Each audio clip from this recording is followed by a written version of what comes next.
राजनीति में बेचैन आत्मा है। ट्वीट कर दिया कि ट्विटर पर हुआ है ना, लेकिन ट्वीट में सच्चाई नहीं बोलते। मुख्यमंत्री के 1 घंटे के कार्यक्रम में चंद सेकंड के लिए उपयोग के लिए 7,41,000 की लागत से एक अस्थायी वीवीआईपी टॉयलेट का निर्माण कराए। माननीय तेजस्वी यादव जी, जब चाचा नीतीश कुमार जी ने आपका एडहॉक अपॉइंटमेंट किया था सरकार में, चलो भाई कुछ दिन इसको भी रख लेते हैं, तो आपने कैसे नीतीश कुमार जी के राजनीतिक जीवन पर यह हमला करने की कोशिश की, अनर्गल आरोप लगा करके एक टॉयलेट को बनाने में 7 लाख से ज्यादा की राशि खर्च की गई, जबकि यह फर्जी बात थी। 24 घंटे के अंदर माफी मांगिए कि हमने गलत ट्वीट किया है। हिम्मत अगर है, अगर मेरे आरोप गलत है तो हमको लीगल नोटिस करिए, हम जवाब भेजे तब ले पूरी घसक वो नहीं। क्या बिहार में सत्ता पक्ष पैसों का दुरुपयोग करती है? क्या मात्र चंद सेकंड के लिए लाखों रुपए के शौचालय बनाए जाते हैं जो ये अस्थायी होता है? दरअसल नेता प्रतिपक्ष तेजस्वी यादव ने सवाल खड़ा किए हैं। सवाल यह कि चंद सेकंड के लिए 7,41,000 लगभग रुपए की शौचालय बनाए जाते हैं जो मात्र चंद सेकंड के लिए होते हैं। दरअसल प्रगति यात्रा के दौरान कुछ महीने पहले तत्कालीन मुख्यमंत्री नीतीश कुमार प्रगति यात्रा के दौरान पूरे बिहार में भ्रमण करते हैं।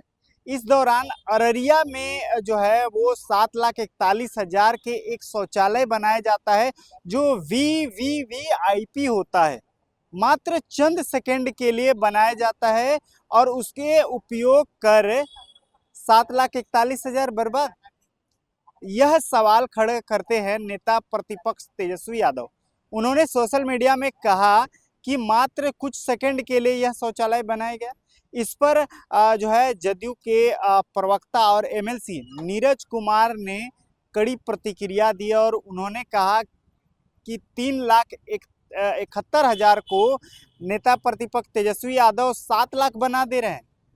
कहाँ रहते हैं? प्रदेश में नहीं रहते हैं क्या?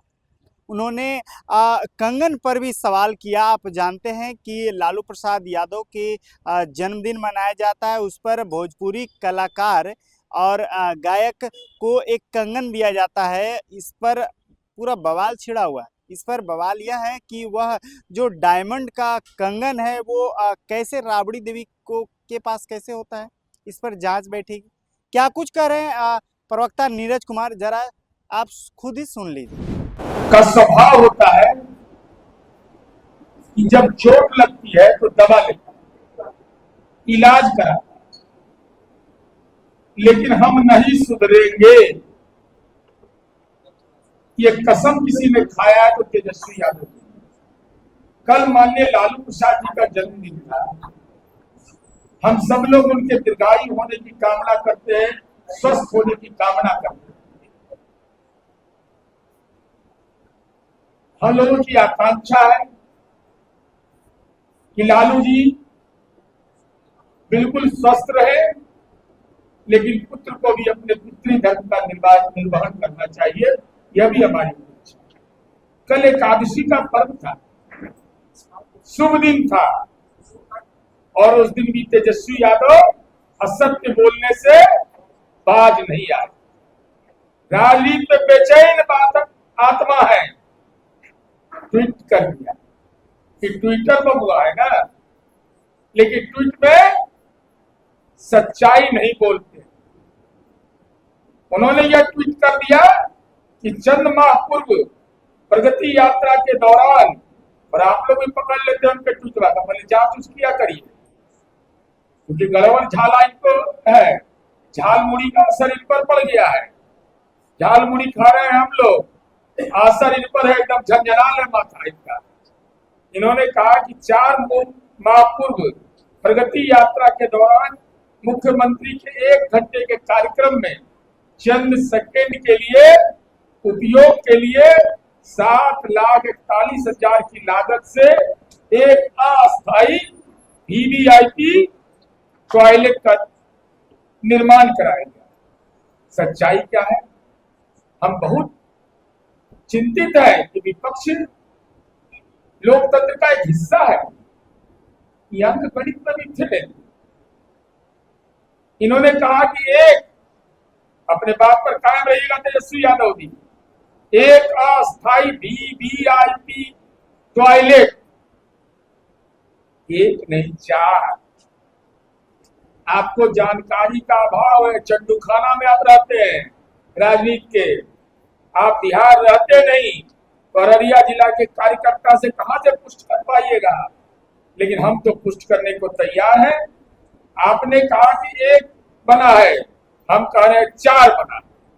आप कह रहे हैं कि 7,41,000 रुपया खर्च हुआ है, हम कह रहे हैं 4,71,691 रुपया खर्च हुआ है। प्रति शौचालय लागत 1,17,992। मन डिस्टर्ब है कि नर्वस है। आपने कह दिया 1 अदद शौचालय, वहां 4 अदद शौचालय बना। और इतना ही अगर आपको ज्ञान है तो माननीय तेजस्वी यादव जी, जब चाचा नीतीश कुमार जी ने आपका एडहॉक अपॉइंटमेंट किया था सरकार में, चलो भाई कुछ दिन इसको भी रख लेते हैं, जब आप थे उस समय समाधान यात्रा हुआ था 3 फरवरी 2023 को उसी अररिया जिला में। उस समय एक शौचालय की कीमत थी 1,17,922 प्रगति यात्रा के दौरान। और जो समाधान यात्रा हुआ उसके तहत जो खर्च हुआ वह राशि 1,56,000 रुपया। तो आपने कैसे नीतीश कुमार जी के राजनीतिक जीवन पर यह हमला करने की कोशिश की, अनर्गल आरोप लगा करके एक टॉयलेट को बनाने में 7 लाख से ज्यादा की राशि खर्च की गई, जबकि यह फर्जी बात थी। मेरे पास दस्तावेज है। हिम्मत है तेजस्वी यादव तो ज्ञापन 282 2/6/2026 का ये दस्तावेज खुला पन्ना है, छिपाने की बात नहीं है। लेकिन उस समय जमीन आपका कहां चला गया था जब आप अररिया में समाधान यात्रा में थे? एकादशी के दिन भी असत्य बोल दिए। जरा सा ममता नहीं रहा पिता के प्रति कि आज पिता का गौरव बढ़ाए, पिता का मान बढ़ाए, पिता का सम्मान बढ़ाए। पिता के नाम पर राजनीति की दुकान चलाने वाला अपरोक्ष रूप से असत्य बोल करके अपने पिता को अपमानित करना है। ये तेजस्वी यादव का चेहरा मैं बताया, भौतिक चेहरा। क्योंकि होमवर्क होता नहीं है। स्कूल में हम लोग पढ़े तो होमवर्क कराते थे मास्टर साहब, ये लिख के लाना, पहाड़ा याद करके या साहब। खैर वो उनका विषय। एक पहला असत्य में बोल दिया। इसके पहले तो मनीष जी आपको बताए ही। अब आजकल वित्तीय ज्ञान ही बहुत दे रहे हैं। ज्ञान तो बटा ही नहीं लगता है। ज्ञान के लिए कोई इंजेक्शन भी उपलब्ध नहीं है। कोई इंजेक्शन दे दें कि ज्ञानवान बन जाए। ज्ञान किसी को है, बटाई कोई ले ले, बटैया ज्ञान भी नहीं होता। अब लेकिन ट्वीट करने से बाज आते नहीं है, आदत से है लाचार, बिहार में रहते नहीं है। ट्वीट करते हैं तो ज्ञान तथ्यों को पढ़ने से आता है। ये गुलाम नहीं है, ये सामंत नहीं है। ज्ञान पर किसी का एक अधिकार नहीं हो सकता है। कालिदास को भी ज्ञान हुआ है। समाज का ऐसा तबका, दशरथ मांझी को यह ज्ञान हुआ कि इस पहाड़ को काट देंगे तो रास्ता निकल बन जाएगा। तो ज्ञान किस रूप में किसको होता है? लेकिन विपक्ष के नेता को तो केवल ट्वीट करते हैं। इसके अलावा ज्ञान इनको है ही नहीं। इन्होंने यह कह दिया कि सामाजिक सुरक्षा पेंशन के भुगतान से जो हमने किया, बिहार दिवालिया हो गया है। बिहार कंगाल हो गया है। विपक्ष का नेता अरबपति है। परिवार उनका ज्यादा नहीं, पटना में 468 करोड़ का 1.5 साल पहले जोड़े थे, अब जोड़ेंगे तो अब दाम बढ़ गया, सेटेलाइट शहर उहर हो गया है, तब उधर भी जमीन होगा। और वो ज्ञान हमको दे रहे हैं। तो हम जानना चाहते थे तेजस्वी यादव जी से, पिताजी तो बीमार है, माता जी तो स्वस्थ है ना, जवाब दीजिए। आकस्मिक निधि से अगर पैसा निकालना, ये विधानमंडल ने हमको अधिकार दिया है, ये वित्तीय प्रणाली का हिस्सा है, जब विधानमंडल से राशि निकाल सकते हैं और उसको विनियमित किया जाता है विधानमंडल के अगले सत्र में। हे मान्यवर तेजस्वी यादव जी, ज्ञान दीजिए हमको। जब आपके पिता जेल जाते हैं और जब आप लोग कोर्ट में हाजिर होते हैं तो गुनाह आपका क्या था? मैं आपके माता पिता के शासनकाल के बारे में याद दिलाते हैं तो मिर्ची लग जाता है। अब बिना याद दिलवाइले आप मानते नहीं है। आपने आकस्मिक निधि की बात कही। 1991-92 में पशुपालन विभाग में 59 करोड़ 10 लाख रुपया का प्रावधान था, माल निकल गया 129 करोड़ 82 लाख। आवंटन है 59 करोड़ 10 लाख का, निकासी हुआ 129.82 करोड़, 70.72 बजट से अधिक 269% की राशि निकाल लिया। 1992-93 में 131%, 1993-94 में 169%, 1994-95 में 167.75%, 95-96 में 178%। पशुपालन विभाग को जो आवंटित की गई थी राशि, उस राशि से ज्यादा रुपया खजाना से निकाल लिया, जिसके चलते चारा घोटाला के तहत लालू जी कैदी नंबर 3351 और सजा याफ्ता हो। फाइनेंस रूल समझ लीजिए कि आवंटन से अधिक की राशि अगर आप निकाल रहे हैं तो उसको विनियमित करना होगा आपको। आकस्मिक निधि के रूप में अगर इस्तेमाल कर रहे हैं आपको, तो कहते क्या है, किसको कहा जाता है? दिवालियापन।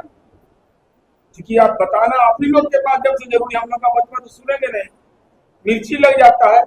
अरे दिवालियापन आर्थिक रूप से तब कहा जाता है अगर आपने लोन लिया और लोन को चुकता करने में चूक होने लगी तो माना जाएगा। आप कर्मचारी और वेतन का पेंशन का भुगतान रुक जाए, बाजार से जो लोन लेना है उसके लिए भी कोई मनमाना नहीं है। FRBM एक्ट बना हुआ है, किसी के तहत आप लोन ले सकते हैं, उस अधिसीमा को हम पार कर जाए। कोविड-19 का वर्ष छोड़ दीजिए, 1 वर्ष ऐसा बिहार में नहीं हुआ, वो आपदा का समय। संवैधानिक वित्तीय हस्तक्षेप की स्थिति उत्पन्न हो जाए तब माना जाता है। आवश्यक सरकारी सेवाएं बाधित हो जाए, एम्बुलेंस की सुविधा नहीं मिले, ट्रेन बाधित हो जाए, जो गवर्नमेंट सेक्टर का जो कर्मी है अगर उसको बस से जाना है तो बस नहीं चले, तब माना जाता है कि बिहार देश के अंदर में या दुनिया के अंदर में दिवालियापन है। लेकिन मानसिक दिवालियापन का तो कोई इलाज हो नहीं सकता है। अब बिहार, इनको तो जानकारी बहुत है, देश भर घूमते हैं, हम लोग तो कभी कभी मौका मिलता है तो बाहर जा पाते हैं, लेकिन हम इनको बताना चाहते हैं हमारा जो ऋण लेने का सीमा है GSDP के अधीन, हम 33 से 40% के बीच हमारा रहा है। तो मान्यवर जरा आपसे ज्ञान लेना चाहते हैं। आप तो केरलम गए थे, मलयालम में भाषण दिए थे, हालांकि अंग्रेजी में, सॉरी मलयालम में बोलना चाहिए था, देसी मुर्गी अब नहीं बोलेंगे इसके बाद। तो मलयालम में बोलते, बंगला, पश्चिम बंगाल में बंगला में बोलते। जरा देख लीजिए, बिहार के बारे में कहते, लेकिन हिम्मत नहीं है तेजस्वी यादव का कि आलोचना करना है तो करिए। केरल का 35 से 40% है आज अन्य राज्यों की तुलना में ऋण और GSDP का तुलना करिए। केरल का 35 से 40%, पश्चिम बंगाल का 38 से 40%, पंजाब का 45% से अधिक और बिहार का 33 से 40। तो कौन ज्यादा? बंगाल ज्यादा, केरल ज्यादा कि पंजाब ज्यादा कि बिहार ज्यादा? बिहार का कम है। ये बिहार की अर्थव्यवस्था का ये आधार है। माननीय तेजस्वी यादव जी, 26-27 का कुल बजट हमारा 3,47,000 करोड़ का है। ये आजाद बिहार का सबसे बड़ा बजट है। कई गुना इसमें वृद्धि हुई है। केंद्रीय करों में हिस्सेदारी और अनुदान के माध्यम से संसाधन प्राप्त होते हैं, जो मेरा राज्य का वित्तीय अधिकार है। तो हम यह जानना चाहते हैं कि दिवालियापन उसी को कह रहे हैं ना कि 94 लाख से अधिक वृद्ध, महिला, विधवा, दिव्यांग लाभार्थियों को बड़ी दर से पेंशन लागू हुआ, 400 से 1100 रुपया हुआ, तो स्वाभाविक है प्रावधान बढ़ेगा उसका। जब प्रावधान बढ़ेगा तो आकस्मिक निधि से रुपया निकाला गया। आकस्मिक निधि से अगर रुपया निकाला गया तो आगामी जब विधानमंडल का सत्र है उसको विनियमित करेंगे। यह अधिकार राज्य सरकार का होता है। तो आपकी जुबान नहीं खुली। पंजाब के मामले में, केरल के मामले में आपकी जुबान खुलनी चाहिए थी। आप तो नेशनल लीडर हैं। भले लोग 25 को सीट आवे, लोकसभा में 4 MP रहे, बिहार के प्रवासी रहिए। इसलिए हम ये जानना चाहते हैं कि समाज के कमजोर तबके के लोग जो आर्थिक रूप से विपन्न है, महिलाएं, विधवा, दिव्यांग, अगर इनको पेंशन देना दिवालियापन का सबूत है तेजस्वी यादव, तो तैयार रहिएगा। महिला, विधवा और दिव्यांग का श्राप भी आपको लेगा राजनीति में कि उनके खाते में सीधा पैसा जा रहा है और तेजस्वी यादव कह रहे हैं कि बिहार दिवालिया हो गया, दिवालिया हो गया। अरे है हिम्मत तो बताइए। 94 लाख लाभार्थी हैं, एक सबके खाते में DBT के माध्यम से पैसा भेजा। एक पैसा कोई दलाल नहीं, कोई मक्कार नहीं। ये एनडीए की सरकार का संकल्प है, कोई बिचौलिया नहीं। हमने सीधे तौर पर कैश ट्रांसफर किया, तो आप कह रहे हैं कि बिहार कंगाल हो गया। अरे बिहार तो समृद्ध राज्य बनने की दिशा में बढ़ा है। इसलिए हम आपसे अनुरोध करते हैं, सिद्दीकी साहब से फाइनेंस रूल पढ़ लीजिए। आप तो वित्त विभाग लिए नहीं, 5 विभाग रखते थे, वित्त विभाग में छूबे नहीं करते, इन्होंने उधर नहीं देखता। तो सिद्दीकी साहब तो आपका विभाग है। जननायक कर्पूरी जी के साथ रहे हैं, उनके अनुभव का हम लोग सब लोग सम्मान करते हैं। हमसे नाराजगी हो, माननीय विजेंद्र यादव जी से नाराजगी समझ में आता है, क्योंकि आप गांव गांव घूमते हैं वोट मांगने के लिए।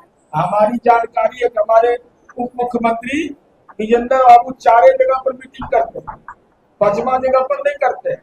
कहता है कि हमने काम किया तो हमको वोट दीजिए, लेकिन आप तो दर दर घूमते हैं। कचरा सिद्दीकी साहब के घर जाके ज्ञान ले। आकस्मिक निधि से निकालना हमारा संवैधानिक अधिकार है। आपका आपके माता पिता के राजकोष के खजाने के समय आवंटन से अधिक राशि निकाल ली जाती थी, लेकिन नीतीश कुमार जी ने इस कंगाल बिहार को, जो उसकी अधिसंरचना मजबूत किया, 7 निश्चय पार्ट 3 का हमारा हिस्सा है सहज जीवन, उसके तहत हमने 94 लाख रुपया आकस्मिक निधि से आवंटित करके दिया। हम बिहार के महिलाएं, बिहार के दिव्यांग, बिहार के विधवा महिलाएं ये अपने आप को यह महसूस करें कि सरकार हमारे साथ खड़ी है। आप महसूस करिए नहीं करिए, ये आपका विषय हो सकता है। आप सिक्योरिटी के लिए, बंगला के लिए चिंता करिए, और हम 94 लाख लाभार्थियों को DBT के माध्यम से हम उनको मुहैया कराते रहेंगे। इसलिए हम आपसे अनुरोध करना चाहते हैं कि फाइनेंशियल रूल पढ़िए, और जिस ट्वीट में आपने नीतीश कुमार जी की आलोचना की है प्रगति यात्रा में के मामले में जिसका दस्तावेज मैंने दिखाया है, 24 घंटे के अंदर माफी मांगिए कि हमने गलत ट्वीट किया है, हमने अपने पिता के अपमान के में आपके पिता का लोग जन्मदिन का विश कर रहा था और वह मनस्य में तेजस्वी यादव नीतीश कुमार जी के चरित्र पर, उनके व्यक्तिगत जीवन पर जो पारदर्शी जीवन है उस पर सवालिया निशान खड़ा कर रहे थे। अब सवाल के घेरे में तेजस्वी आप है कि आप अपनी खामोशी इस पर कब तोड़िएगा। मैं प्रमाण के साथ दे रहा हूं, हिम्मत अगर है, अगर मेरे आरोप गलत है तो हमको लीगल नोटिस करिए, लेकिन हम जवाब देते भी जवाब दीजिएगा, क्योंकि आपको लीगल नोटिस आप भेजते हैं सैलरी घोटाला में, हम जवाब भेजे तब ले पूरी घसा वो नहीं, जवाब दीजिएगा, नहीं तो यह माना जाएगा आप ट्विटर बबुआ, इसके अलावा कोई औचित्य नहीं। तो आपने सुना कि नीरज कुमार ने पूरे लालू परिवार को घेरा, साथ साथ तेजस्वी यादव पे भी सवाल खड़ा किए और कहा कि है हिम्मत तो मेरे सारे सवालों का जवाब दे। अब इस पर आने वाले समय में पता चलेगा कि क्या तेजस्वी यादव सारे सवालों को स्पष्ट करेंगे, मीडिया के सामने आकर के बात करेंगे। आप हमारे साथ बने रहें। आप सूर्य विहार देख रहे हैं। मेरा नाम दिनेश है।